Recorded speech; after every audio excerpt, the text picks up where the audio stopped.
Good morning students, कैसे हो भाई सब लोग? बढ़िया। कल अपन ने अपना रेडॉक्स अभिक्रिया वाला चैप्टर स्टार्ट किया था।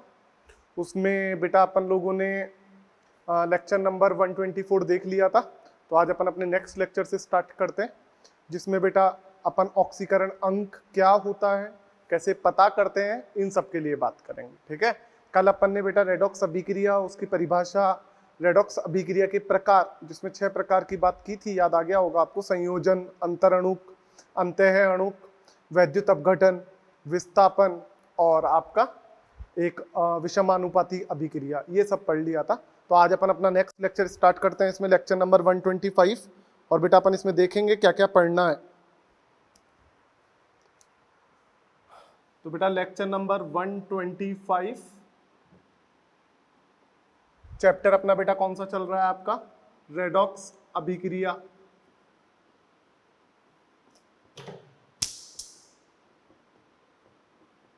रेडॉक्स अभिक्रिया की बात कर रहे हैं बेटा। रेडॉक्स अभिक्रिया में आज जो अपन बात करेंगे बेटा, वो बात करेंगे अपन ऑक्सीकरण अंक की। ऑक्सीडेशन नंबर जिसे इंग्लिश में बोलते हैं, ऑक्सीकरण अंक या ऑक्सीकरण अवस्था होती क्या है।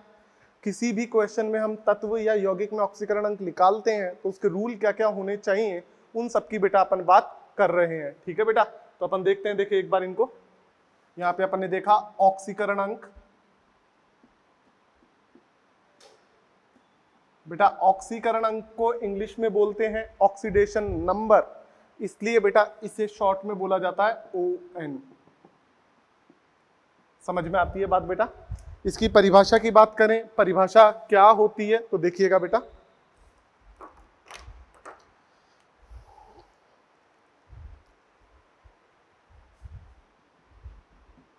किसी तत्व के द्वारा यौगिक निर्माण के समय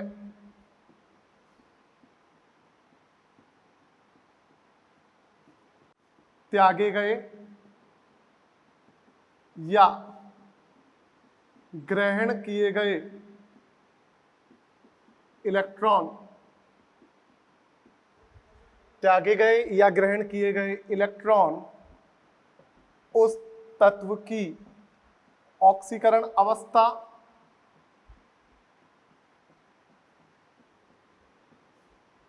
या ऑक्सीकरण अंक कहलाती है। समझ में आ गई बात बेटा? कभी भी हम बेटा यौगिक का कोई निर्माण कर रहे हैं तो उस यौगिक के निर्माण के समय कोई तत्व कितने इलेक्ट्रॉन को त्याग कर रहा है या कितने इलेक्ट्रॉनों को ग्रहण कर रहा है, वह उस तत्व की ऑक्सीकरण अवस्था या ऑक्सीकरण अंक कहलाता है बेटा। बेटा ऑक्सीकरण अवस्था या ऑक्सीकरण अंक के लिए अब हमने परिभाषा देख ली, इसके रूल क्या क्या है। जो जिनके ऑक्सीकरण अंक पहले से फिक्स होते हैं उनके लिए बेटा मैं रूल की बात कर रहा हूं। तो बेटा अपन देखते हैं ऑक्सीकरण अंक के नियम। इसके नियम क्या क्या हैं बेटा, वो नियम मैं आपको 1 बाय 1 बताता जा रहा हूं, जिनको आपको ध्यान रखना है, रटना नहीं है बेटा। जब हम इनके क्वेश्चंस करेंगे तो वहां पे क्लियर होते जाएंगे कि किस तरीके से अपन ने क्या बात की है। समझ में आती है बात बेटा? चलूं आगे। तो बेटा अपन इसमें आगे देखते हैं नियम में।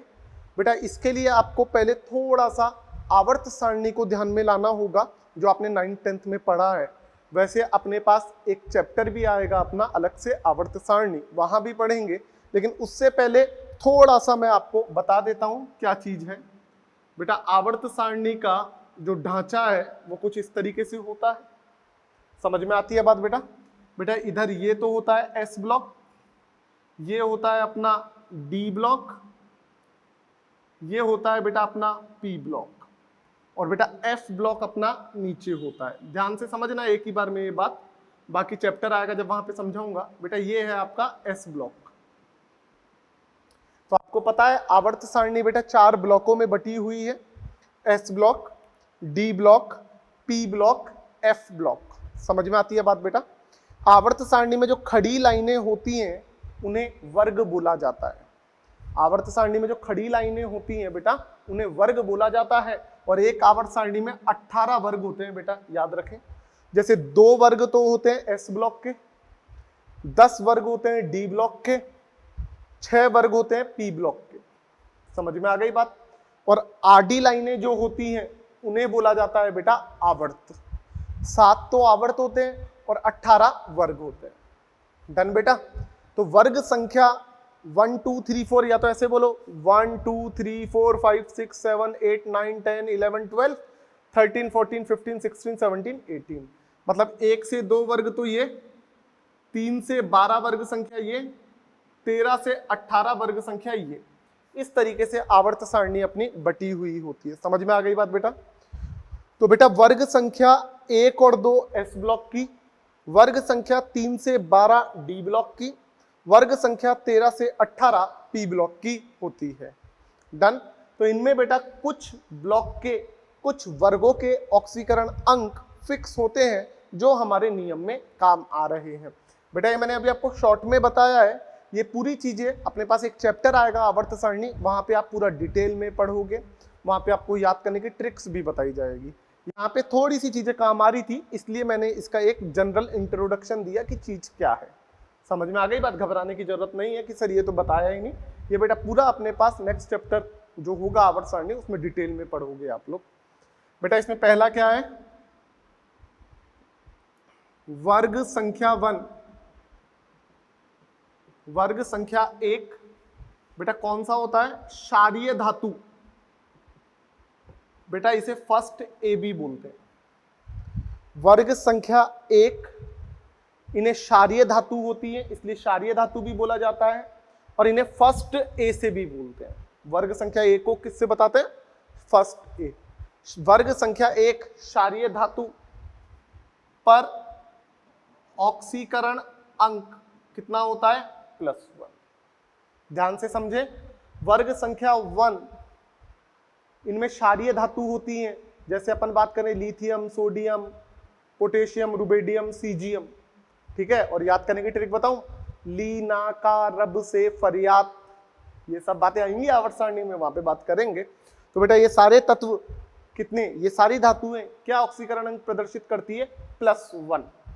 इनको वर्ग संख्या 1 भी बोल सकते हैं और फर्स्ट ए भी बोला जाता है। तो इन पे ऑक्सीकरण अंक बेटा कितना होता है, +1। समझ में आती है बात। जैसे उदाहरण के लिए बात करें कौन कौन होते हैं,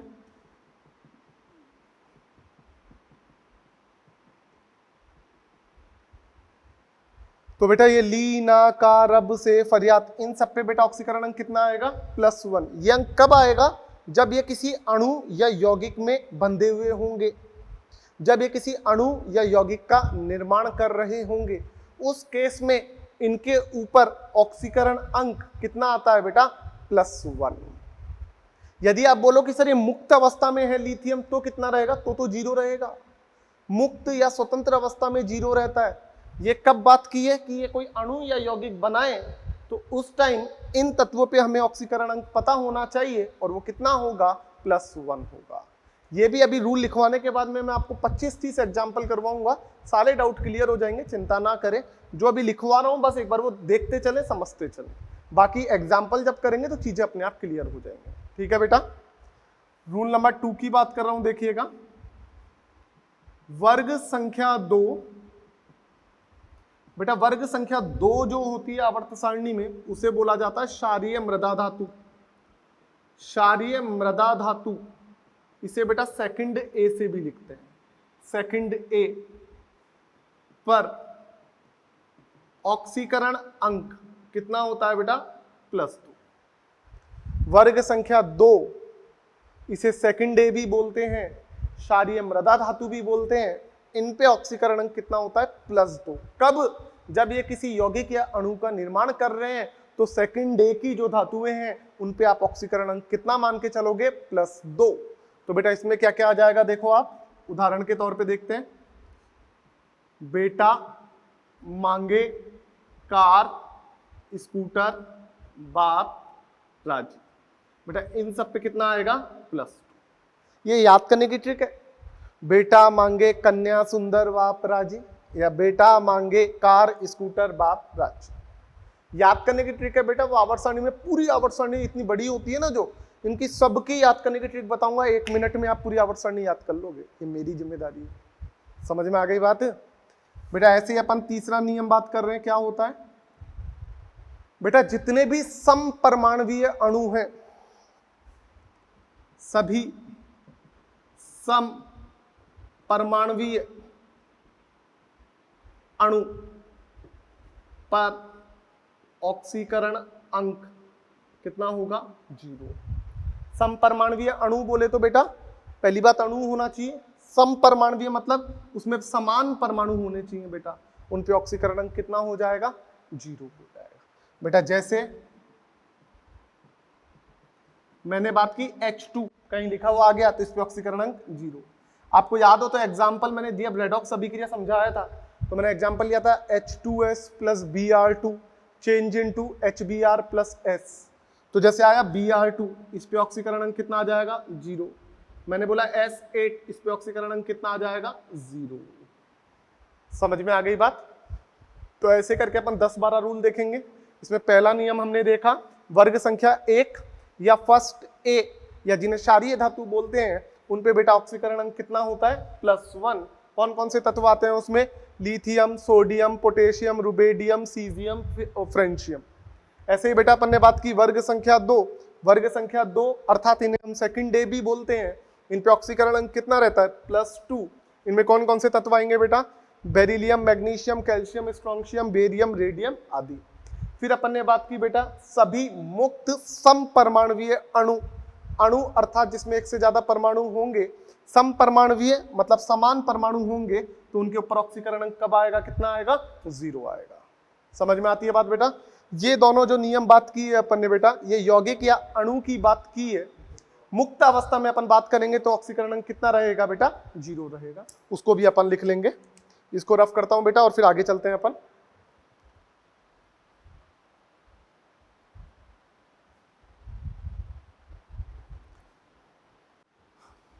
तो अपन ने बेटा ये 3 नियम देख लिए। मैंने थोड़ा सा आपको आवर्त सारणी के लिए भी बताया, आवर्त सारणी है क्या चीज। रफ करूं बेटा इसको, 1 बाय 1 सारे नियम देखेंगे जिससे अपन को बेटा सबकी प्रैक्टिस हो जाएगी।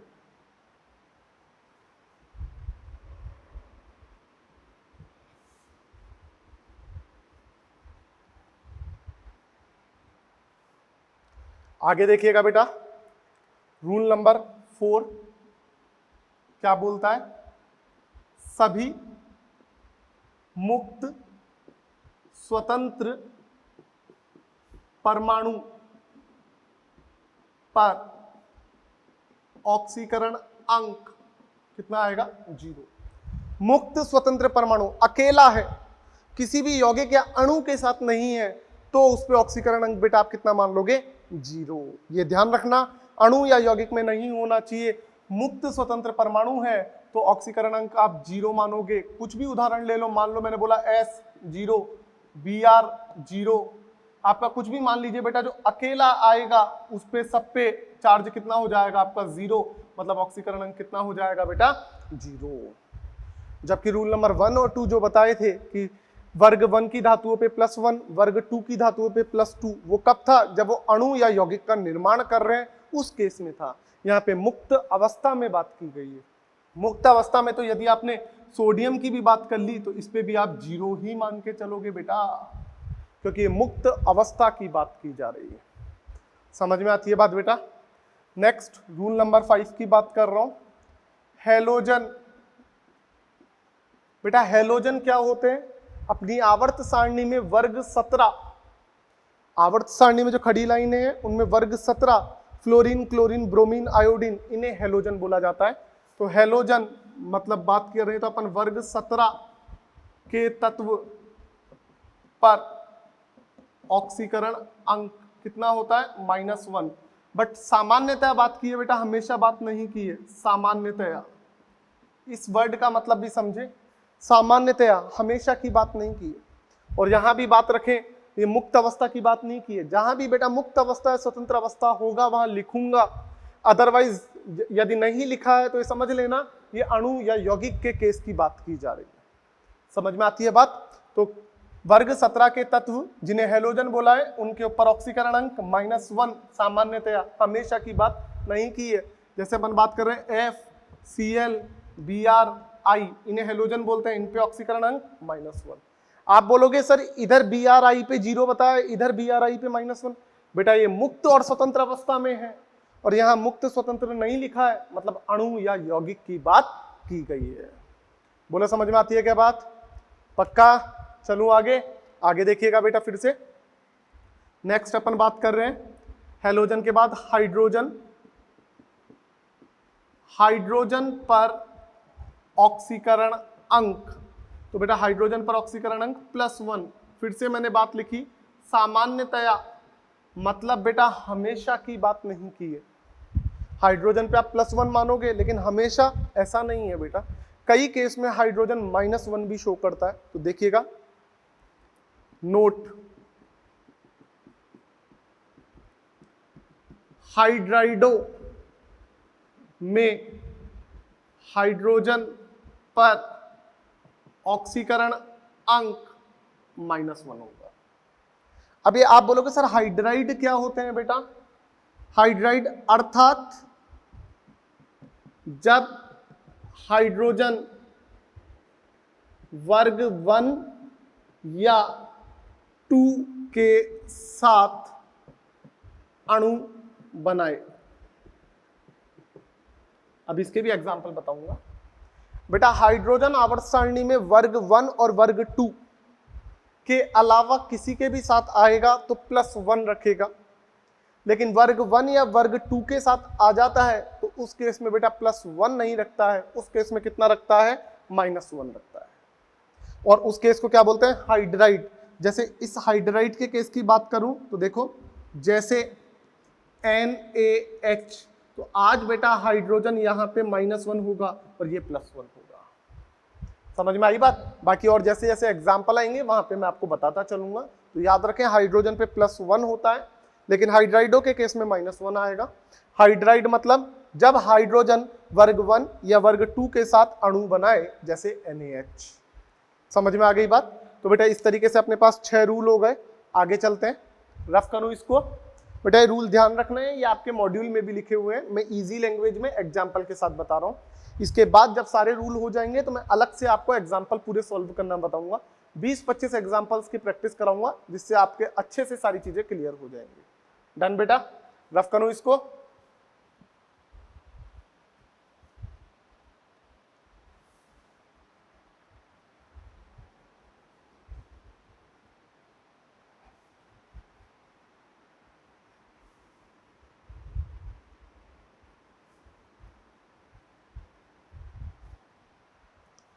बेटा इसके बाद देखते हैं 6 के बाद 7वां रूल, ऑक्सीजन पर ऑक्सीकरण अंक। तो बेटा ऑक्सीजन पे ऑक्सीकरण अंक जो होता है उनमें अलग अलग केसेस हैं। देखो क्या, O पे -2 है तो वो केस है बेटा आपका ऑक्साइड का। किसका केस है? ऑक्साइड का। O2 पे -2 है तो बेटा ये केस है आपका परऑक्साइड का। 2 ऑक्सीजन पे -2 तो एक पे कितना हुआ? -1। बेटा 2 ऑक्सीजन पे -1 है तो एक पे कितना हुआ? -1/2। तो ये केस किसका है बेटा? आपका सुपर ऑक्साइड का। समझना, 1 ऑक्सीजन पे -2 ऑक्साइड, 2 ऑक्सीजन पे -2 तो एक पे कितना हुआ? -1 परऑक्साइड, 2 ऑक्सीजन पे -1 तो एक पे कितना हुआ? -1/2 सुपर ऑक्साइड। समझ में आ गई बात बेटा? और ऐसे ही O3 पे माइनस, इसे बोला जाता है ओजोनाइड। ये कौन सा केस होता है? ओजोनाइड। 3 पे -1 तो एक पे कितना हुआ? -1/3। तो ऑक्साइड में कितना चार्ज आएगा? -2। परऑक्साइड में कितना आएगा? -1। एक ऑक्सीजन की बात कर रहा हूं। सुपर ऑक्साइड में -1/2, ओजोनाइड में -1/3। समझ में आ गई बात बेटा? परऑक्साइड के उदाहरण की बात करूं, सबके उदाहरण नहीं, जो काम के हैं वो बोल देता हूं। H2O2 हो गया आदि। ओजोनाइड की बात कर लूं, इसके उदाहरण को देख लें, KO3 हो गया आदि। समझ में आ गई बात? तो इस तरीके से बेटा अपन ने बात की ऑक्सीजन पर ऑक्सीकरण अंक। जब तक आपको प्रश्न में कुछ भी नहीं बोले तो आप सामान्यतया कौन सा मान के चलोगे? ऑक्साइड। समझ में आ गई बात। जब तक आपको कुछ नहीं पता है तो आप ऑक्सीजन पे ऑक्सीकरण अंक किसी अणु में हमको मानना है तो आप -2 मान के चलोगे, अर्थात हम कौन सा केस मान के चलेंगे, ऑक्साइड का केस मान के चलेंगे। समझ में आती है बात बेटा। चलूं आगे। तो बेटा ये हमने बात की है ऑक्सीजन पर ऑक्सीकरण अंक। इसके बाद नेक्स्ट केस देखते हैं बेटा, उपसह संयोजक यौगिक में ऑक्सीकरण अंक। बेटा आप बोलोगे ये उपसह संयोजक यौगिक कौन से होते हैं? बेटा 12th में आपको एक पूरा चैप्टर पढ़ने को मिलता है उपसह संयोजक यौगिक, लेकिन अभी इसका छोटा सा जिक्र हो रहा है तो मैं बात कर लेता हूं होता क्या है। बेटा अपन जनरली जब कोई बंध की बात करते हैं तो हम ये बोलते हैं ए बॉन्ड बी। जब तक किसी भी हमको नहीं बताया सिंपल बंध की बात करें तो ए बंध बी। बंध का मतलब बेटा 2 इलेक्ट्रॉन, एक ए का है और एक बी का है। समझ में आ गई बात। जब तक इन दोनों में प्यार मोहब्बत है, जब तक इन दोनों की राजी खुशी बात हो रही है, तब तक ए ने खुद का 1 इलेक्ट्रॉन, बी ने खुद का 1 इलेक्ट्रॉन साझा कर रखा है और दोनों आराम से शांति से बैठे हैं। समझ में आ गई बात। बेटा धीरे धीरे मान लीजिए ए और बी में लड़ाई स्टार्ट हुई और इन दोनों में लड़ाई हुई तो जीतेगा कौन? जो मजबूत होगा, स्ट्रांग होगा। मान लो बी मजबूत है तो बी ने क्या किया, खुद का इलेक्ट्रॉन तो रखा ही है उसके पास, इसने इसके इलेक्ट्रॉन को भी खींच लिया क्योंकि ये शक्तिशाली है, तो इसने ले लिया, खींच लिया, इसलिए इसके ऊपर -1, 1 इलेक्ट्रॉन खींचा है, इसने दे दिया, इसके ऊपर +1। ये अपना सिंपल बंध होता है जिसे अपन सहसंयोजक बंध की बात कर रहे हैं। मतलब दोनों ने 1-1 इलेक्ट्रॉन साझा कर रखा था, बी की नीयत खराब हो गई, बी बदमाश है, मजबूत है, शक्तिशाली है, तो उसने एक इस इलेक्ट्रॉन को खींच लिया। कितने इलेक्ट्रॉन को खींचा? 1 को, इसलिए इसके ऊपर आ गया -1। ए बेचारा कमजोर है, इसको देना पड़ा जबरदस्ती, इसलिए कितने दिए? 1, इसलिए इसके ऊपर आया +1। लेकिन बेटा उपसह संयोजक यौगिक में क्या होता है उसकी बात कर रहा हूं, ये तो सिंपल बात कर रहे हैं। उपसह संयोजक यौगिक में बेटा जो बंध बनता है वो ये बंध बनता है, बस इतना सा याद रखो। उपसह संयोजक यौगिक में कौन सा बंध बनता है? ये वाला बंध बनता है। और इसका मतलब क्या होता है? इस बंध में जिस साइड हेड हो, मतलब एरो का सिर है, इसका मतलब वो तो ग्राही है, और जिस साइड पूंछ है वो दाता है। बेटा यहाँ पे 1-1 इलेक्ट्रॉन का ट्रांसफर होता है, यहाँ पे 2 इलेक्ट्रॉनों का एक साथ ट्रांसफर होता है, अर्थात ए ने खुद के दोनों इलेक्ट्रॉन एक साथ बी को दान कर दिए, इसलिए ए के ऊपर तो आएगा +2 और बी ने 2 इलेक्ट्रॉन लिए तो -2। फर्क समझ में आ गया। सिंपल बंध में 1-1 इलेक्ट्रॉन का स्थानांतरण होता है, जबकि उपसह संयोजक यौगिक में 2 इलेक्ट्रॉन का स्थानांतरण होता है। दाता पे +2 आ जाता है, ग्राही पे -2 आ जाता है। समझ में आ गई बात। बेटा इस चीज को अब अपन थ्योरी में देखते हैं, रूल के अकॉर्डिंग क्या बात हो रही है देखिएगा। तो हमने उपसह संयोजक यौगिक में 2 रूल बताए। पहला देखिएगा, यदि दाता परमाणु ग्राही परमाणु से कम विद्युत ऋणी है। बेटा शक्ति, जैसे अपन ने देखा बी मजबूत है, ए कमजोर है, केमिस्ट्री में शक्ति को देखने के लिए हम एक टर्म पढ़ते हैं विद्युत ऋणता। तो जिसकी विद्युत ऋणता ज्यादा वो ज्यादा मजबूत, जिसकी विद्युत ऋणता कम वो कमजोर होता है। तो यदि दाता परमाणु ग्राही परमाणु से कम विद्युत ऋणी है, तब दाता पर +2 तथा ग्राही पर -2 आता है। समझ में आ गई बात। जैसे अभी आपको एग्जांपल बताया, ए बी, इस पे +2, इस पे -2। हमको यहां पे पता लग गया ए की विद्युत ऋणता बी से कम है। ठीक है, तो मैंने लिख दिया विद्युत ऋणी, या अपन ने लिख दिया ए की विद्युत ऋणता बी से कम है। ये क्या है? विद्युत ऋणता का क्रम है। डन। ए की विद्युत ऋणता लेस देन बी। दूसरा पॉइंट देखो, इसका इंपॉर्टेंट है। यदि, ये बेटा इंपॉर्टेंट भी है, यदि दाता परमाणु ग्राही से अधिक विद्युत ऋणी है। दाता परमाणु ग्राही से अधिक विद्युत ऋणी है, तब ऐसे उपसह संयोजक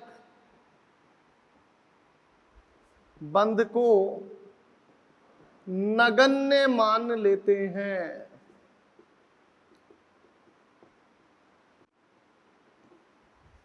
बेटा इसका एग्जाम्पल देखो, मैंने बोला CH3NC, ये बोला है।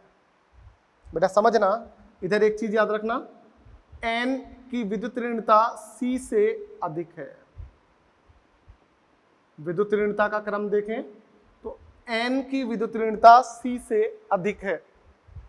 तो देखो बेटा क्या बोला मैंने, दाता परमाणु, क्योंकि देखो ये एरो ऐसे बना हुआ है, एक बार इसको भूल जाओ, तो ये दाता ये ग्राही, दाता परमाणु अधिक विद्युत ऋणी है, तब ऐसे उपसह संयोजक बंध को नगण्य मान लेते हैं। तो जो उपसह संयोजक बंध था उसे हटा दो, अब केवल हमारे पास ये बंध बचा हुआ है। समझ में आ गई बात। और इस पे ऑक्सीकरण अंक चेक करें बेटा, तो ये 2 हैं, यहाँ पे 2 इलेक्ट्रॉन। N अधिक विद्युत ऋणी है तो लेने वाले पे क्या आता है माइनस, और C कम विद्युत ऋणी है तो देने वाले पे क्या आता है प्लस। C ने खुद के दोनों इलेक्ट्रॉन दान कर दिए इसलिए +2, N ने ये दोनों इलेक्ट्रॉन ले लिए -2। ऐसे ही इस C ने भी एक इलेक्ट्रॉन दे दिया +1, इस N ने एक इलेक्ट्रॉन और ले लिया -1, तो -2 पहले था, -1 और आ गया, तो टोटल कितना हो गया बेटा ये -3। समझ में आ गई बात। और ये जो उपसह संयोजक बंध है ये लगा रखा है हमने, लेकिन इसका कोई भी मतलब नहीं है। क्यों? क्योंकि दाता परमाणु यदि ग्राही परमाणु से कम विद्युत ऋणी है तब, दाता परमाणु ग्राही से अधिक विद्युत ऋणी है, तब ऐसे उपसह संयोजक बंध को हम नगण्य मान लेते हैं। समझ में आती है बात बेटा। तो इस तरीके से बेटा हमने 8 नियम पढ़ लिए हैं, 2-3 नियम और देखते हैं, फिर अपन अपनी आगे उदाहरणों की बात करेंगे, आपको समझाएंगे, प्रैक्टिस करेंगे। रफ करूं बेटा ये बेटा, अभी आपको परेशान नहीं होना है कि सर क्या है क्या नहीं है। बेटा जो अभी आपको बता रहे हैं बस केवल आप ध्यान रखो, बाकी सारी चीजें अपन अपने हिसाब से फिर देख लेंगे धीरे धीरे।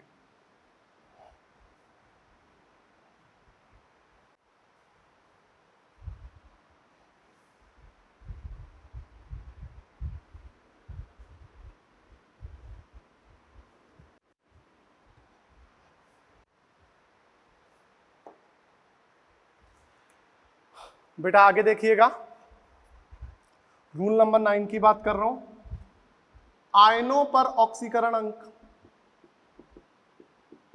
आपसे कोई बोले आयनों पर ऑक्सीकरण अंक से बात की गई है, आयनों पे ऑक्सीकरण अंक कितना होता है। तो बेटा जब भी आयनों पे ऑक्सीकरण अंक की बात की जाती है तो आयन अर्थात जिसके ऊपर प्लस या माइनस कुछ आवेश है उन्हें आयन कहा जाता है। कोई भी तत्व पे या परमाणु पे प्लस या माइनस आ जाए कितने भी तो उसे आयन बोला जाता है। तो आयनों पे ऑक्सीकरण अंक क्या होता है बेटा, उन पर उपस्थित आवेश, उन पर उपस्थित आवेश उनका ऑक्सीकरण अंक कहलाता है। तो बेटा देखिएगा इसका एग्जांपल, मैंने आपको बोला NO3 माइनस, तो ये बेटा माइनस पूरे NO3 पे ऑक्सीकरण अंक बता रहा है। कितना ऑक्सीकरण अंक है इसके ऊपर माइनस, NO3 माइनस मतलब ये पूरे पे ऑक्सीकरण अंक कितना है माइनस। ये क्या है आयन, क्योंकि प्लस या माइनस कुछ आ रहा है अर्थात आयन की बात होती है। मैंने बोला SO4 -2, तो SO4 पे कितना आवेश आ गया -2। मैंने बोला CO3 -2, तो CO3 पे कितना आवेश आ गया -2। मैंने बोला PO4 -3, NO2 minus, CN minus, ये इंपॉर्टेंट है, काम में भी आएगा। CN पे कितना आ गया बेटा माइनस, C2O4 -2। ये बेटा अपन ने कुछ आयन देखे जो हमारे पास काम आएंगे, जिनके ऊपर ऑक्सीकरण अंक की बात करें तो ऑक्सीकरण अंक कैसे निकालते हैं, उन पर जितना उपस्थित आवेश होगा वो ही उनका ऑक्सीकरण अंक बेटा कहलाता है। बोलो समझ में आती है क्या बात। चलूं आगे, ऐसे ही बेटा इसमें अपन एक और देख लेते हैं, 1-2 और। मैंने बोला NH4+, मैंने बोला OH- आदि। तो जितने भी आयन हैं उनके ऊपर जो आवेश उपस्थित है वह उनका ऑक्सीकरण अंक कहलाएगा। समझ में आती है बात बेटा? ऐसे ही मैं 10वें की बात कर रहा हूं बेटा। उदासीन अणुओं पर ऑक्सीकरण अंक, उदासीन अणुओं पर ऑक्सीकरण अंक कितना होता है? 0। ऐसे कौन से अणु होते हैं? फिक्स है, आपको याद रखना है, जैसे H2O, CO, NH3, C2H4 आदि। ये बेटा उदासीन अणु कहलाते हैं जिनके ऊपर आप ऑक्सीकरण अंक बेटा कितना मान के चलते हैं? 0 मान के चलते हैं। समझ में आती है बात बेटा? इसके बाद बेटा आगे चलते हैं 11th। सभी धातु कार्बोनिल में, सभी धातु कार्बोनिल में धातु पर ऑक्सीकरण अंक कितना होता है? 0। धातु कार्बोनिल, धातु कार्बोनिल मतलब जिनमें धातु कार्बोनिल समूह से जुड़ी हुई हो, और कार्बोनिल समूह अर्थात CO, कार्बन मोनोऑक्साइड की बात हो रही है। जैसे मैंने बोला बेटा NiCO4, तो बेटा धातु कार्बोनिल समूह से जुड़ी हुई है तो इन्हें बोलेंगे धातु कार्बोनिल यौगिक। तो इनमें धातु पर ऑक्सीकरण अंक कितना आएगा? 0। एक और एग्जांपल देख लो, FeCO5 आदि, यहां भी धातु कार्बोनिल से जुड़ी है तो इन्हें धातु कार्बोनिल यौगिक बोला जाएगा, और इन पे ऑक्सीकरण अंक कितना आएगा बेटा? 0। समझ में आती है क्या बात? पक्का? तो बेटा हमारे पास ये 11 रूल हो गए। 1-2 रूल और बात करेंगे, इसी के साथ अपने पास बेटा ऑक्सीकरण अंक के जो रूल हैं, जो नियम है, वो खत्म हो जाएंगे। डन बेटा? देखते हैं, देखे आगे।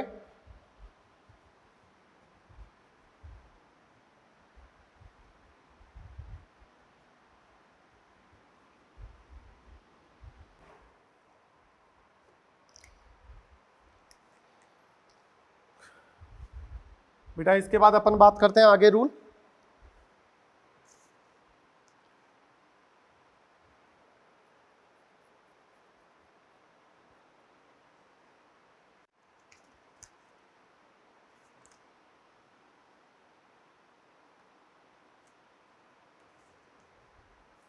बेटा नेक्स्ट रूल, सभी तत्वों के अपर रूपों में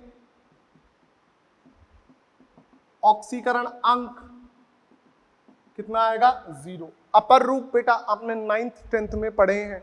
जैसे कार्बन के अपर रूप की बात करें, उदाहरण, तो बेटा आपको पता है ग्रेफाइट क्या होता है? कार्बन का अपर रूप। तो ग्रेफाइट में कार्बन पे ऑक्सीकरण अंक कितना होगा? 0। ग्रेफाइट में कार्बन पर ऑक्सीकरण अंक आप कितना बोल दोगे? 0, क्योंकि ये कार्बन का अपर रूप है। ऐसे ही मैंने बात की हीरा, हीरे में कार्बन पर ऑक्सीकरण अंक 0, क्योंकि हीरा भी बेटा कार्बन का अपर रूप है। समझ में आती है बात बेटा? ऐसे ही बेटा मैंने नेक्स्ट रूल की बात की, सभी धातुओं के अमलगम में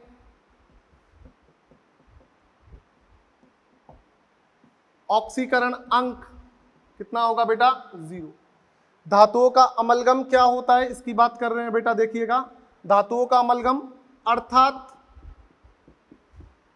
जब कोई धातु Hg के साथ मिलकर यौगिक या अणु बनाती है। बेटा जैसे इसकी बात करूं मैं, जैसे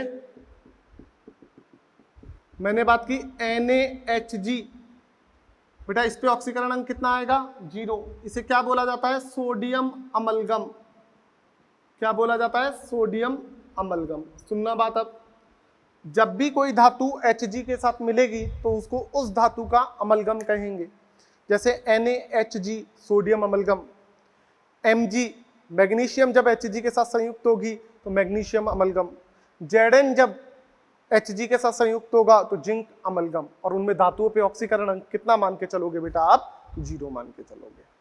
समझ में आती है बात बेटा? ऐसे ही लास्ट बात कर रहा हूं बेटा, सभी मिश्र धातुओं पर ऑक्सीकरण अंक 0।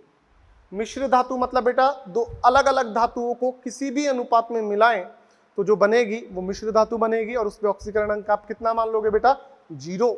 जैसे मैंने बोला बेटा आपको ZnCu, तो बेटा इसमें ऑक्सीकरण अंक कितना हो जाएगा? 0।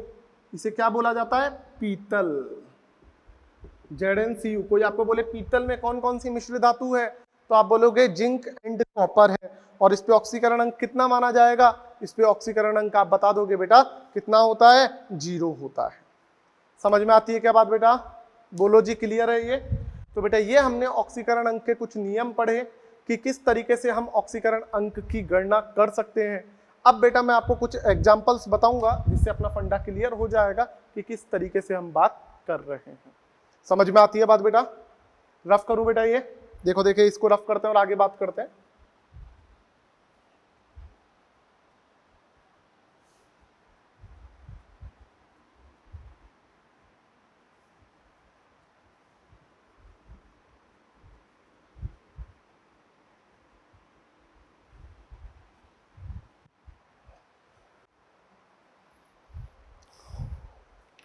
तो आगे देखिएगा बेटा, अपन आगे बात कर रहे हैं। बेटा ये ऑक्सीकरण अंक का जो हमने कॉन्सेप्ट देखा है, इसे यौगिक में हम कैसे यूज कर सकते हैं इसकी बात कर रहा हूं। इसके लिए बेटा मैं आपको एग्जांपल समझा रहा हूं कि ये जो नियम हमने जितने भी पढ़े वो काम कहां पे आएंगे। ठीक है बेटा, देखिएगा मैंने आपको एक एग्जांपल दिया KMnO4, और मैंने बोला इस यौगिक में रेखांकित पद का ऑक्सीकरण अंक बताइए। ऐसा ही आपके पास एग्जाम में क्वेश्चन आएगा। मान लीजिए आपके पास क्वेश्चन आता है KMnO4 में Mn पे ऑक्सीकरण अंक की गणना कीजिए, तब आप कैसे कर रहे हो बेटा? इसमें बेटा वो रूल काम में आएंगे जो रूल अभी अपन ने पढ़े हैं। ठीक है, तो देखिएगा बेटा, बेटा K कितने हैं? एक पोटेशियम है। ये बेटा कहाँ पे आता है? अब अपन को नियम देखो, नियम में कहीं मिल रहा है क्या? तो बेटा पहला ही नियम बोला था आपको, वर्ग संख्या 1 के सभी तत्वों पे ऑक्सीकरण अंक +1 होता है। जाके चेक कर लो, मैंने बोला था lithium, sodium, potassium, rubidium, caesium, Li, Na, K, Rb, Cs, इन पे कितना होता है? +1, क्योंकि आवर्त सारणी के प्रथम वर्ग के तत्व हैं। तो बेटा एक पोटेशियम, एक के ऊपर कितना आया? +1। Mn पे ऑक्सीकरण अंक निकालना है x, जिसपे नहीं पता है x। 4 ऑक्सीजन, और मैंने बोला था जब तक हमारे को ऑक्सीजन के लिए कुछ भी नहीं बोले हम -2 मान के चलते हैं। टोटल पे कितना आएगा बेटा? 0। समझ में आ गई है बात? तो बेटा हमको यहाँ पे पता लग गया K पे 1, Mn पे x, ऑक्सीजन 4 है, एक पे -2, टोटल पे कितना आ गया? 0। बेटा जब तक कुछ भी नहीं बोला है हम पूरे यौगिक को क्या मानते हैं? उदासीन। कोई भी आवेश नहीं है तो कितना? 0। समझ में आ गई बात? तो इस पे टोटल पे कितना आ गया बेटा? आपका 0 आ गया। इसको बेटा सॉल्व करें तो 1 + x - 8 = 0, तो x = +7। ये Mn पे आपका ऑक्सीकरण अंक आ गया है। समझ में आई बात? नहीं समझ में आई तो घबराना नहीं है, अभी आज इस लेक्चर में और नेक्स्ट लेक्चर में ऐसे ही ऐसे क्वेश्चन कराऊंगा जिससे आपकी अच्छे से प्रैक्टिस हो जाएगी। डन? देखिएगा बेटा इसके बाद K2Cr2O7, Cr पे ऑक्सीकरण अंक निकालना है। बेटा 2 पोटेशियम, एक पे +1, सही बात है। 2 Cr, एक का x तो 2 का 2x, जो अज्ञात है उसे x मान लिया। कितने अज्ञात हैं? 2। 7 ऑक्सीजन, जब तक हमें नहीं बताया ऑक्सीजन पे -2, और कुल पे कितना होता है बेटा? 0। इसको देखें अपन, 2 + 2x - 14 = 0, तो बेटा 2x - 12 = 0, तो बेटा 2x = 12 अर्थात x = 6, भाग लगा दोगे तो यहां से Cr पे ऑक्सीकरण अंक बेटा आपको पता लग गया कितना है? 6। कुल पे कितना मान रखा है? 0, क्योंकि उदासीन है। समझ में आती है क्या बात बेटा? ऐसे ही बेटा मैंने नेक्स्ट एग्जांपल बात की, देखो अब बेटा मैं कोई आवेश वाले एग्जांपल की बात कर लेता हूं, जैसे SO4 -2। मैंने बोला इसमें सल्फर पे ऑक्सीकरण अंक बताओ, तो बेटा ध्यान से समझना, S को x मान लिया, 4 ऑक्सीजन, एक पे -2 होता है, बेटा आज आप इज इक्वल टू 0 नहीं मानोगे। टोटल पे कितना आवेश दिया है आपको? -2। इधर कितना मान के चल रहे थे आप? 0। इज इक्वल टू में 0 क्यों माना? क्योंकि हमें नहीं बताया था। आज हमें बता दिया कि इस आयन पे कितना आवेश है? -2। तो आपने इस पे मान लिया -2। इसको सॉल्व किया, x - 8 is equal to -2, x is equal to +6। बोलो समझ में आती है क्या बात बेटा? समझ में आ रही है बात? यदि आयन नहीं है, उदासीन अणु या यौगिक है, तो कुल पे 0 मानोगे। यदि आयन है तो जितना आवेश है उतना आवेश मान लोगे। समझ में आती है क्या बात? पक्का चलूं आगे बेटा, और एग्जाम्पल देखते हैं 2-4, जिससे आपकी अच्छे से प्रैक्टिस हो जाए बेटा। रफ करूं इसको।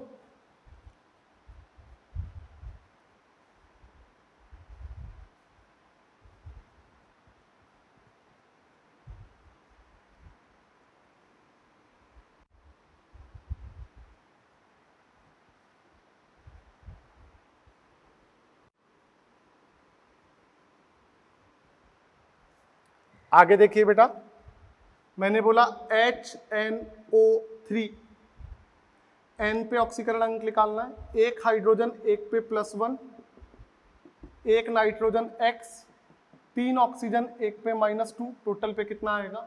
0। तो 1 + x - 6 बराबर 0, x बराबर +5। बोलो बेटा समझ में आ गई क्या बात? ऐसे ही बेटा मैंने और बात कर ली आगे, H2S, तो मुझे मान लीजिए निकालना है सल्फर पे। तो बेटा 2 हाइड्रोजन एक पे +1, इस पे मान लिया x बराबर 0। बेटा इसको सॉल्व करूं तो 2 + x बराबर 0, x बराबर कितना आया बेटा? -2। देखो देखो समझ में आ रही है क्या बात बेटा? तो इस तरीके से बेटा हम किसी भी यौगिक में जो परमाणु हमें बोलेगा उस पे ऑक्सीकरण अंक की गणना कर सकते हैं।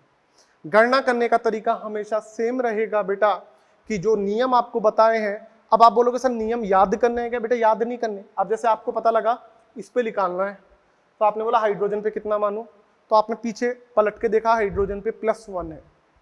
हाइड्राइड के केस में -1 होता है, वरना +1, तो यहाँ पे +1।